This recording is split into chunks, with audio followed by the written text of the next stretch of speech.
I'm speaking to you at what I know is an increasingly challenging time, a time of disruption in the life of our country, a disruption that has brought grief to some, financial difficulties to many, and enormous changes to the daily lives of us all.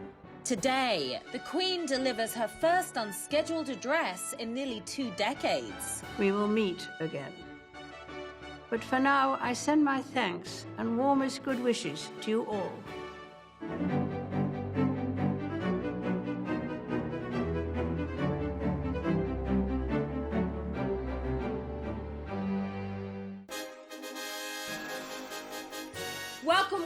Welcome to the Royal Report, everyone. I'm your host, Sharon Carpenter, and it's been a busy week for the royal family, so let's get right into the news. Last Wednesday, Prince Charles took to Instagram to address the public for the first time since testing positive for the coronavirus. Here's a clip. Having recently gone through the process of contracting this coronavirus, luckily with relatively mild symptoms, I now find myself on the other side of the illness, but still in no less a state of social distance and general isolation. Besides announcing that he seems to be on the other side of the illness, Charles also stressed the importance of hope and unity during these uncertain times. None of us can say when this will end, but end it will. Until it does, let us try and live with hope and, with faith in ourselves and each other, look forward to better times to come. That same day, William and Kate made a pair of surprise calls to the healthcare workers at 2 UK hospitals. The royal couple shared a clip on Instagram of their message to staff members at the Queen's Hospital Burton in Staffordshire, England. Take a look. I'd just like to say from the two of us, how proud we are of all of you and how amazing you're all doing under extreme circumstances. Now, I know all of you, you see this as your job and you get on with it, but generally this is a different level, and you guys are doing an incredible job. That's a sentiment I think we can all share right now. Like so many of us, Prince Charles is working remotely now, but that didn't stop him from opening a new field hospital on Friday. From his home in Scotland, the Prince carried out the first ever virtual royal opening ceremony for the Nightingale Hospital in East London. The new facility will provide up to 4,000 beds for coronavirus patients. Here's a clip. As the wonders of modern technology can only do so much, and I can't quite reach, perhaps I could invite Nightingale's head of nursing, Natalie Gray, on my behalf to unveil the plaque to declare NHS Nightingale Hospital open. On Sunday, the Queen delivered a rare televised address from Windsor Castle, where she and Prince Philip are currently residing. The monarch praised Great Britain's healthcare workers and essential employees and thanked all those who were staying home during these challenging times. Together we are tackling this disease, and I want to reassure you that if we remain united and resolute, then we will overcome it. I hope in the years to come, everyone will be able to take pride in how they responded to this challenge. More on that later. And finally, another royal news, the Tiger King landed on the cover of this week's People. And yes, it's true, Joe Exotic is not actually a king. He has no noble blood and his title was self-bestowed. But there's no denying the 7-part Netflix documentary series has taken the country by storm. So here's to all you cool cats and kittens. All right, joining me now, People Senior Royals editor, Michelle Torber. Michelle, how are you today? I'm great to see you, Sharon. Great to see you. So tell us, Michelle, what does the Royals team have for us in this week's issue? This week, we are looking at Meghan Markle and Prince Harry's highs and lows throughout their tenure as senior royals, which we know ended at the end of March. So we're throwing it back to some of their most amazing moments, including obviously their fairy tale wedding, welcoming baby Archie, and some of their more challenging moments, including the rift with Prince William and Princess Kate, and the interview in Africa when Meghan expressed how much she'd been struggling. Interesting. It's been quite the roller coaster ride for them. So in your mind, what was the lowest of their lows, would you say? I would say that when we first heard that they were separating their work, their court, as they call it, from William and Kate, it was the first real concrete evidence that things were not rolling along as smoothly. I think as you know, many fans had hoped that this would be a real teamwork of these two couples, and it's kind of set the stage for what would come, which of course is their dramatic exit. So on the positive side, what was the highest of their highs? For me, it's definitely that incredible wedding. You know, we cannot forget the romance and the grandeur and the beauty, and also, you know, the really personal touches that made that wedding so special and so historic. You know, I will never forget Reverend Curry's soaring a sermon at that wedding, that incredible gospel choir that they incorporated. So I think that one's hard to top. Yeah, that was a high for all of us, wasn't it? Definitely. Okay, let's talk about the Queen's historic address on Sunday. First off, just how significant was this?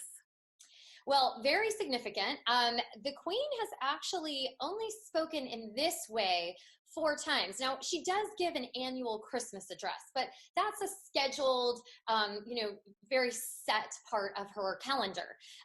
For her to speak out about a news event like she did on Sunday is extraordinarily unique. And we've heard the term unscheduled a lot, but it was scheduled to a certain extent. What does this term mean, unscheduled? Yeah, it's sort of confusing, isn't it?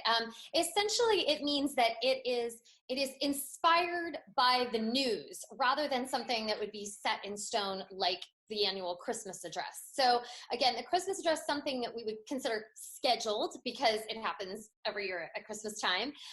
What we heard from her on Sunday is unscheduled because it's prompted by current events. Makes sense. So watching the address, what stood out to you the most? Did you have a favorite moment or line from the Queen?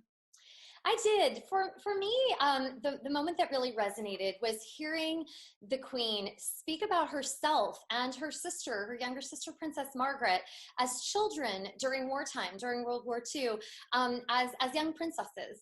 And the Queen recalled, this was 80 years ago, that was a time when she and Margaret had to stay strong for the good of the country, even though they were as young as they were, and had to recognize that they were making sacrifices, that there were families separated. And I love that she was drawing parallels to what we're going through today, what the world is going through, and kind of using that as a guidepost. Yeah, that was definitely powerful. Let's take a look at that moment. It reminds me of the very first broadcast I made in 1940, helped by my sister. We, as children, spoke from here at Windsor to children who had been evacuated from their homes and sent away for their own safety. Today, once again, many will feel a painful sense of separation from their loved ones. But now as then, we know deep down that it is the right thing to do. Now, as you mentioned, this was just the 4th time the Queen has delivered an unscheduled address. I'd like to take a look back at those other 3 occasions that first came during the Gulf War, when the Queen delivered a brief taped statement on February 24th, 1991, the day British and American ground forces crossed the Kuwait-Iraqi border. Here's a clip. As a nation, we are rightly proud of our armed forces. That pride has been fully justified by their conduct in the Gulf War so far. As they, with our allies, face a fresh and yet sterner challenge, I hope that we can unite in praying that their success will be as swift as it is certain. Michelle, why do you think the Queen felt it was necessary to give her first ever unscheduled address then? And what do you remember most about that 1991 message? Well, I think at that time, the Queen was really recognizing the alliance between the UK and the United States, obviously longtime allies, and recognizing the troops. And, this is a role the Queen, as we know, the Queen is apolitical. So this is a role she plays in terms of unifying people during challenging, distressing times. And what better way to unify a nation and a world than to recognize that we're all, supporting our troops, even when, and especially when things can be very divisive. The second came on September 5th, 1997, 5 days after the tragic death of Princess Diana and just 1 day before her funeral. Take a look. I want to pay tribute to Diana myself. She was an exceptional and gifted human being.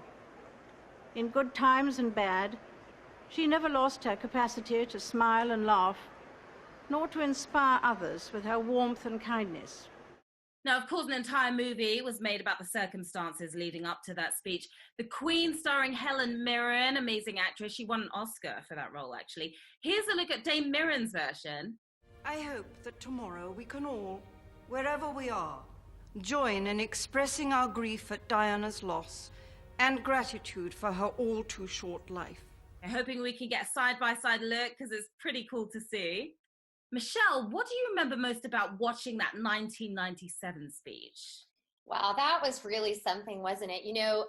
There's a reason that Helen Mirren won the Oscar for that role, because it was such a powerful time to sort of behold the Queen in both the human side that we so rarely see, and then the monarch that is the public face that we are more used to seeing.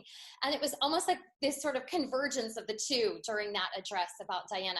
You saw on the one hand the traditional, steadying, keep calm and carry on side, but on the other hand, you saw her as a grieving grandmother. Her grandsons, Prince William and Prince Harry, were so young at the time. To me, what stands out is that she looks a little distressed in that speech. There's some pain there that you can see. We know that the relationship with Diana and the royal family was very fraught. I think there were a lot of conflicting emotions at that time. There was the shock of Diana's death, which of course had completely rocked the world. And then there was hearing the Queen acknowledge what a remarkable and special woman Diana was, and how much she meant to the people, which, as you know, in the film, this is something they draw out that the Queen, and in real life, that the Queen sort of took her time. Some people saw many in the public felt she took too much time to acknowledge what Diana meant around the globe. Okay, moving on to the third and last of the previous occurrences. April 8th, 2002, the Queen delivered an address on the eve of her mother's funeral. Here's a look. My mother was blessed with a long and happy life. She had an infectious zest for living, and this remained with her until the very end. I know, too, that her faith was always a great strength to her. Michelle, what do you remember most about this one? This one is obviously less kind of earth-shattering than when Diana died, which, as we said, was such a shock. The Queen Mum lived a very, very long life, and what the Queen, her daughter, acknowledged was, I'm so grateful that my mom was able to have so much time here, and that she lived her life until the very end with zest and a zeal for life. So that was a sort of a sweet, touching tribute from a mother to the Queen Mother, from a daughter to the Queen Mother, and of course Queen Elizabeth herself as a mom. So again, a personal side. Another thing to note about all of those addresses is that the Queen is wearing the same 3-strand pearl necklace. If you keep an eye out in the clips that you showed, you can see that she chose this necklace for all of those addresses. What are you hearing from your sources as far as how the address was received by the public? Did it do the job, do you think? Yeah, that she got great reviews across the board, and obviously she was speaking to her countrymen and women and children, but even around the globe, the viewership was very strong and the response was very positive. I think there was a sense that she fills that void for a unifying figure again, which is her role. She again is an apolitical head of state. So when there are times of conflict, of turmoil, anxiety, the Queen is this sort of rock solid, steadying force, and I think she really proved it once again in Sunday's speech. I think people were very appreciative of the historical perspective she brought, that kind of gravitas that she brought, and I think when you hear those words from a woman who survived the bombings in London during World War II, they mean more, because she's really has seen some things, some pretty hard things, and she's come out the other side, and I think that gives people hope that we can too. Certainly given me hope. I'm glad. Me too. All right, Michelle, thank you so much for joining us today. We appreciate it. Thank you so much, Sharon. All right, we have to take a quick break, but when we return, we'll be breaking down the best royal social moments from the last week.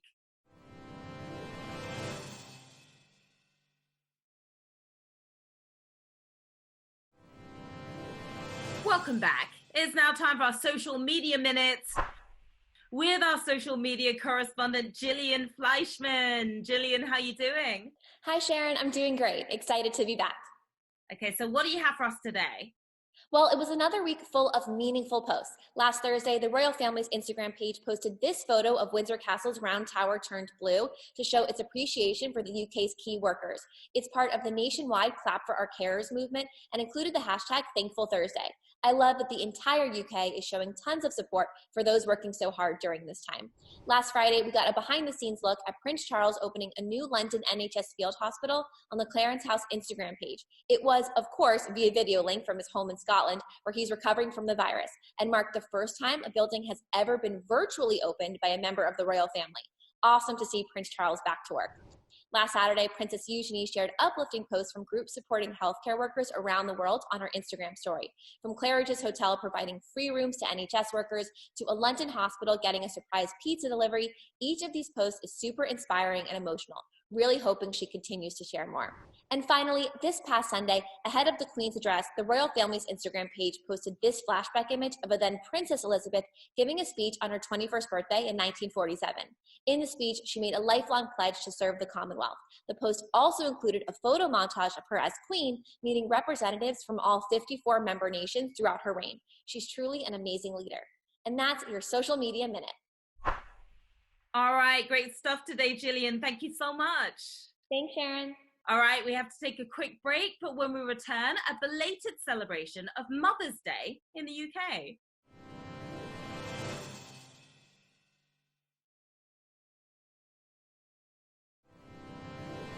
Welcome back, everyone. Now, just over 2 weeks ago, on March 22nd to be exact, the UK celebrated their Mother's Day. And now we'd like to belatedly honour this special day with a tribute to one of our all-time favourite mothers, Princess Diana.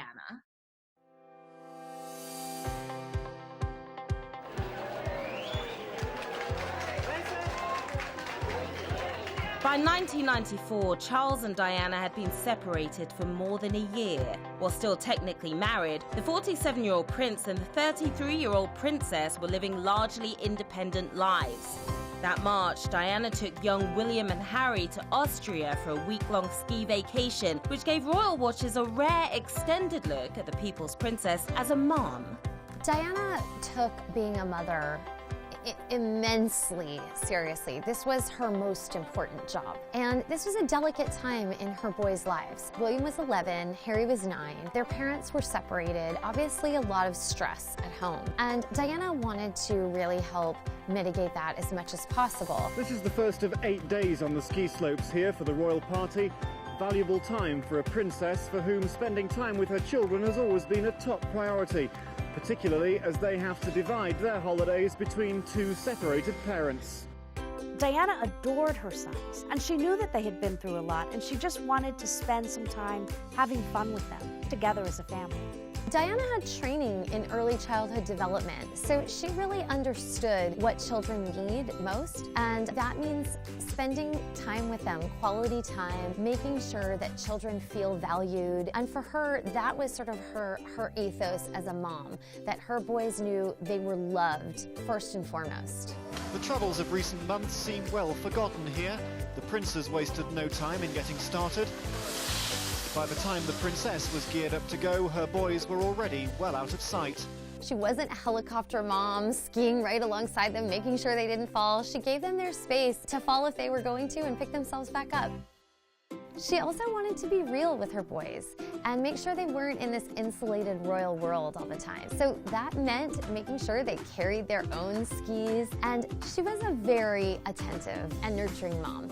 And we really see that when she's sitting next to Harry at lunch. You know, this was not a woman for whom children were seen but not heard. They were seen, they were heard, they were hugged. She was really tactile with her boys, and they knew how much she adored them. There were lots of fun moments from that trip. Diana and William and Harry in a sleigh, and then the three of them in the chairlift with Harry in his flashy sunglasses. And of course, we can't talk about Diana without talking about her iconic style. Ever the fashion trendsetter, Diana did not disappoint on this ski trip. Diana's outfits were brightly colored, they were fun, they were festive, and only she can make a ski wardrobe look fashion-forward and chic. Don't push. The flip side of all of the fun on this trip and the normalcy that Diana was striving for is that even on this vacation, they're being pursued by the press and the paparazzi. This trip highlighted one of Diana's biggest problems. She wanted to have a normal life with her kids. Diana actually wanted it to be a private family trip. She didn't even want the palace security with them, but the Queen overruled her. She said that they needed that security. She had a future heir to the throne with her. And as it turned out, they really did. There was no way they were going to be able to escape all those cameras and all that paparazzi. More than anything else, this trip showed Diana's yearning to be able to do the things with her children that families around the world do, including taking a fun vacation. And that's something that we see today with her two sons now that they're fathers, both Prince William and Prince Harry and their wives, really wanting to give their children as normal a childhood as possible. The Royal Report will be right back.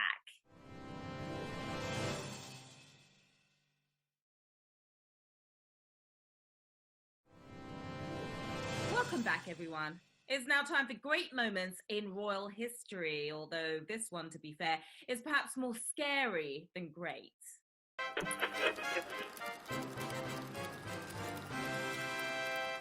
Good evening. There's been an assassination attempt on Princess Anne and Captain Mark Phillips, but they escaped unhurt. On March 20th, 1974, Ian Ball, a 26-year-old unemployed labourer, attempted to kidnap Princess Anne after running her car off the road roughly 200 yards outside the gates of Buckingham Palace. Now, the story, as far as we know it, is this. Princess Anne and Mark Phillips were on their way either to or from Buckingham Palace when a car drove in front of their official vehicle and stopped it. Now, a gunman got out and fired several shots through the windscreen. After wounding the chauffeur and bodyguard, the gunman asked the 23-year-old princess to exit the vehicle, to which she responded, "Not bloody likely." Anne's refusal to leave the car gave bystanders a chance to subdue her would-be kidnapper, and he was eventually taken into custody. Their private detective, their chauffeur, and a policeman on point duty were wounded in the shooting. So was a man who was walking past. The policeman was shot in the stomach and is undergoing an emergency operation. Ball later pled guilty to attempted murder and kidnapping. He was sentenced to a lifetime in a mental health facility. Princess Anne and Captain Phillips escaped injury, although a spokesman from Buckingham Palace said they're obviously very shaken.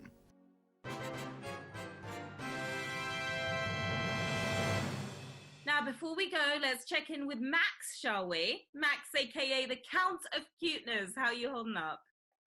Good to hear it, Max. Now, earlier I asked him how he was keeping in touch with all his friends since all the dog parks are closed. Here's what he showed me. So cute and so happy all of you are able to stay connected. All right, Royal Watchers, that's our show for today. Remember to follow People on Twitter to watch the latest episodes of The Royal Report, streaming every Wednesday at 5:30 p.m. Eastern. I'm Sharon Carpenter. And Max, why don't you say goodbye for the both of us?